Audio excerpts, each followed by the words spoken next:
வணக்கம். Pain management physiotherapy இதில் geriatric முதியோர்களுக்கான பிரச்சனைகளுக்கு ஃபிசியோதெரப்பியின் பங்கு. பொதுவாக 60 வயதுக்கு மேற்பட்டவங்களை தான் ஜீரியாட்ரிக் சொல்கிறோம், வயதானவர்கள் சொல்கிறோம்.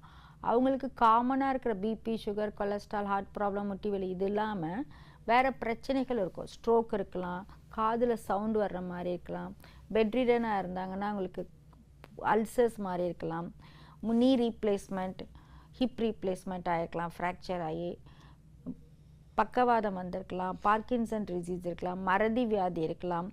இந்த மாதிரி பல பிரச்சனைகள் இருக்குது. இதுக்கு என்ன பண்ணணுன்னா, ஃபஸ்ட்டு ஒரு ஃபிசியோதெரபிஸ்ட்டை கன்சல்ட் பண்ணுறப்ப அவங்கள படுக்க வச்சு அவங்களோட ஹிஸ்ட்ரி கேட்டு அவங்களுக்கு என்னென்ன பிரச்சனைகள் இருக்குது. சில பேருக்கு அவங்களுக்கு இன்ன பிரச்சனை இருக்குன்னே சொல்ல தெரியாது. முடியல, டயர்ட்னஸ்ஸு, வீக்காக இருக்குது, படுத்துகிட்டே இருக்கணும் அப்படி. அங்கே பார்த்தீங்கன்னா அவங்களுக்கு அனிமிக்காக இருக்கும், இல்லை கால்சியம் ரொம்ப குறைச்சலாக இருக்கும், இல்லை பிளட் யூரியா ஜாஸ்தி இருக்கும். அந்த மாதிரி அவங்களுக்கு சில முதியோர்களுக்கு தனக்கு என்ன இருக்குதுன்னு சொல்ல, அவங்களும் ஒரு குழந்த மாதிரி தான், அவங்களுக்கு என்ன இருக்குதுன்னு தெரியாது.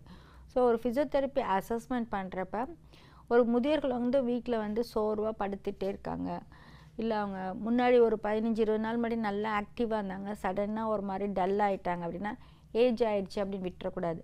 ஃபஸ்ட்டு ஜீரியாட்ரிக் ஃபிசிஷியனே இப்போல்லாம் ஸ்பெஷாலிட்டி இருக்காங்க. அவங்க இந்த மாதிரி வயதானவர்களுக்கு என்ன பிரச்சனை வரும், அவங்கள எப்படி கண்டுபிடிக்கிறது, பேஷண்ட்க்கு சொல்ல தெரியாது, ஆனால் அந்த ஜீரியாட்ரிக் ஃபிசிஷியன் ஈஸியாக கண்டுபிடிச்சிடுவாங்க.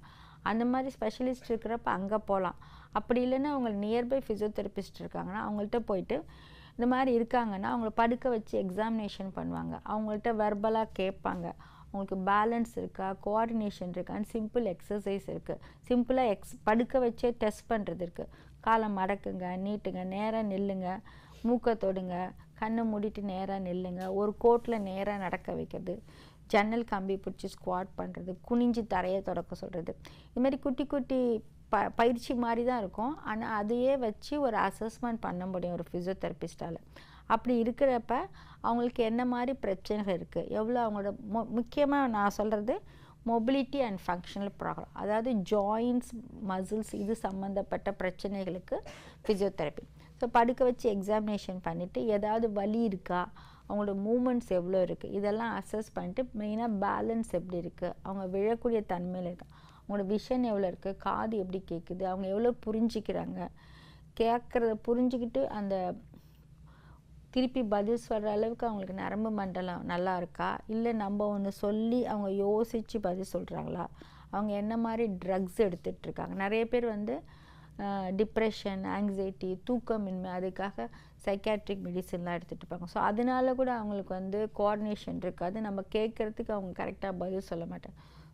ஸோ அது நரம்பு சம்மந்தப்பட்ட பிரச்சனை இருக்கா, இல்லை மருந்துகளோட சைடு எஃபெக்டா, இல்லை ஜென்ரல் வீக்னஸா, இப்படி எல்லாமே அசஸ்மெண்ட் பண்ண முடியும் ஜீரியாட்ரிக்கில் ஃபிசியோதெரபிஸ்ட் பண்ணிவிட்டு. அவங்களுக்கு பிரச்சனைகள் இப்போ எலும்பில் இருக்கா, நரம்பில் இருக்கா, இல்லை சில பேருக்கு நியூட்ரிஷன் டெஃபிஷியன்ட் இருக்கும், அவங்களுக்கு எலும்பு தேய்மானம் இருக்கும். பெண்களாக இருந்தால் ஆஸ்டியோபோரோசிஸ் நிறையா இருக்குது. ஏன்னா மெனோபாஸ்க்கு அப்புறம் வயதானவர்களுக்கு எலும்பெல்லாம் வீக்காக இருக்கும்.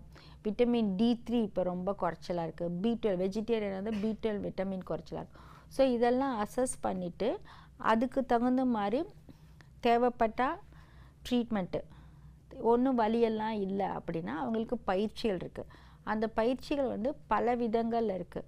ஃபஸ்ட்டு ஜென்ரல் ரிலாக்ஸேஷன் பயிற்சிகள்னால் உடனே நிறைய பேர் என்ன சொல்லியிருக்காங்க, ஐயோ வயசாயிடுச்சு, இவங்க ஏதாவது பயிற்சி பண்ணி எங்கேயாவது விழுந்துட்டாங்கன்னா அதை யார் பார்க்குறது, இதெல்லாம் புது பிரச்சனை அப்படின்னு நினச்சிருக்காங்க. We physiotherapist are professional for exercise. நாங்கள் மெடிசின்ஸ் ப்ரிஸ்கிரைப் பண்ண மாட்டோம், வி ப்ரிஸ்கிரைப் எக்ஸசைஸ்.